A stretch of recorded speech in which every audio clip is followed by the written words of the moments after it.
Өзүңө сынак сал, өзүңдү оңдо. Башка бирин оңдобой эле кой. Эгерде сен оңолсоң, сенин аркаңда баары оңолот. Алдыңда да оңолуп кетет. Ошон үчүн мусулман сен өзүң бирөөнү колуң менен зыян келтирип аткан жокмунбу деп ойлонуш керек. Кол менен зыян дегенде сөзсүз эле чаап эмес. Бир нерсесин алып, туура эмес нерсени нахак субханалла акысын алып бияка коюп дегенде нерсе бар. Же болсо чаба турган болсо бир жерин оорутуп, сая турган болсо өлтүрүп, субхана кол менен зыян келип берет. Зыяны, колдун зыяны көп аябай. Бирок адамды мисалы алса, кол менен зыян кылганда эмнеси бар экен? Анын кафарасы бар экен. Кафарасы. Барып туруп субханалла мына чапкан жерге чап десе, эмне болот экен? Адам субханалла ошонун өчүн алып, же андан кутулат экен.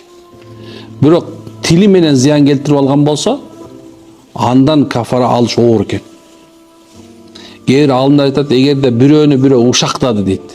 Бир адамды субханалла айтканда, жанагындай ушактап, аркасынан жаман сөз айтып, ал адам эгер ошол ушакталган адам өлүп кетсе, эми байгыл эми кандай кылам десе, субханалла бүт өлүп кетти да. Эми ал ахиретке калып калды. Эми ахиретте кантип болот десе, эми Алла Таала субханалла райым кылып кечирип, бирок пенде кечирбейт экен. Ошо сенин тилиңерден абайла кала дейт. Тилиңер менен бирөөгө зыян келтиргендерден.